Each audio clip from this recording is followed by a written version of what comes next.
Hi hello నమస్తే. నా పేరు గురిజాడ లత. నేను కొత్తగా యూట్యూబ్ ఛానల్ ఓపెన్ చేశానండి.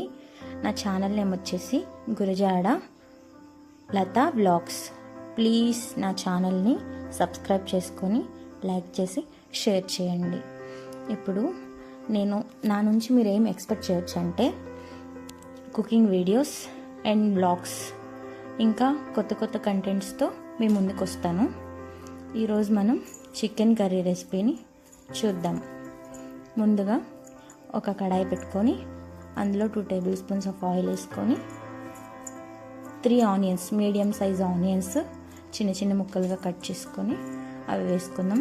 తర్వాత ఒక 4 మిర్చి అండి చిలుకలుగా కట్ చేసుకొని వేసుకొని బాగా కలుపుకొని ఆనియన్స్ కొంచెం ఫ్రై అవనివ్వాలి. ఆనియన్స్ కొంచెం ఫ్రై అయిన తర్వాత అందులో మనం అల్లం వెల్లుల్లి పేస్ట్ అనేది వేసుకోవాలండి.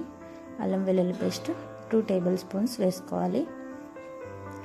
అది కొంచెం అలా మిక్స్ చేసుకొని కొంచెం పచ్చివాసన పోయేంత వరకు వేపుకోవాలి.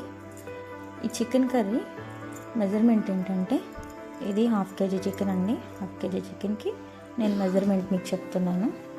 ఇందులో కొంచెం కరివేపాకు వేసుకుంటే టేస్ట్ చాలా బాగుంటుంది. కొంచెం కరివేపాకు వేసుకొని వేయించిన తర్వాత అందులో నేను ఏదైతే 1/2 కేజీ చికెన్ తీసుకున్నానో దాన్ని శుభ్రంగా కడుక్కొని చికెన్ అనేది వేసేసుకోవాలి. చికెన్ వేసుకొని బాగా మిక్స్ చేసుకొని దాన్ని మీడియం ఫ్లేమ్లో పెట్టుకొని వేయించుకోవాలి. మీడియం ఫ్లేమ్లో పెట్టుకొని వేయించుకుంటే మనకి వాటర్ అనేది వస్తుందండి. ఆ వాటర్ వస్తేనే చికెన్ ఉడుకుతుంది బాగా. మనం ఎక్కువగా వాటర్ పోసుకుంటే చికెన్ టేస్ట్ అనేది బాగోదండి. మనం ఆ చికెన్లోంచి ఏ వాటర్ అయితే వస్తాయో ఆ వాటర్తో చికెన్ని ఉడకబెట్టుకుంటే చాలా టేస్టీగా ఉంటుందండి. ఇప్పుడు ఈ చికెన్లో కొంచెం ఉప్పు, అంటే మీరు రుచికి తగినంత ఉప్పు వేసుకోండి. అందులో కొంచెం పసుపు వేసుకొని బాగా మిక్స్ చేసుకోవాలి. మిక్స్ చేసుకున్న తర్వాత మూత పెట్టేసి కొంచెం సేపు వేగనివ్వాలండి. కొంచెం అలా మూత పెట్టుకొని కొంచెం వేగనివ్వాలి. మనం సాల్ట్ వేసాం కదండి, సాల్ట్ వేయడం వల్ల కొంచెం వాటర్ వస్తుంది, లైట్గా వచ్చి ముక్క అనేది ఉడుకుతుంది. అందుకని ముందుగా మనం సాల్ట్ అనేది వేసుకున్నాము. ముక్క ఉడికిపోయినాక కాదండి, కొంచెం ముందుగానే సాల్ట్ పసుపు అనేది వేసుకుంటే ముక్క తొందరగా ఉడుకుతుంది. ఇప్పుడు మనం కొంచెం మూత తీసి 1 టమాటో వేసుకోవాలండి. మీడియం సైజ్ టమాటో ఒకటి వేసుకున్నా నేను. టమాటో వేసుకోవడం వల్ల ఏంటంటే కొంచెం గ్రేవీ అనేది వస్తుంది. ఆనియన్ టమాటో వల్లే గ్రేవీ అనేది వస్తుంది మనకి. మీకు స్కిప్ చేయాలనిపిస్తే స్కిప్ చేసేవచ్చు, కాకపోతే టమాటో టేస్ట్ అనేది బాగుంటుంది.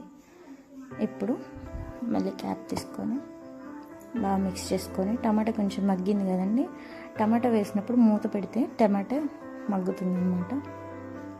ఇప్పుడు చికెన్లో కొంచెం కారం వేసుకోవాలి. నేనైతే 1.5 టేబుల్ స్పూన్ కారం వేసుకున్నాను. మీరు రుచికి తగినంత వేసుకోండి. మేము కారం తక్కువ తింటాం కాబట్టి మేము అంతే వేసుకున్నాము. మీరు ఎక్కువ తినే వాళ్ళైతే కొంచెం ఎక్కువ వేసుకోండి. ఇలా కొంచెం మిక్స్ చేసేసుకొని ఇప్పుడు మళ్ళీ గరం మసాలా అండి అండ్ చికెన్ మసాలా వేసుకొని మిక్స్ చేసుకోవాలి. ఈ మసాలాలు అనేది ఎప్పుడు మీరు ఎక్కువ అనేది వేసుకోమాకండి. మసాలాలు ఎక్కువ వేయడం వల్ల హెల్త్ పాడవుతుంది అండ్ అది మంచిది కాదు హెల్త్కి.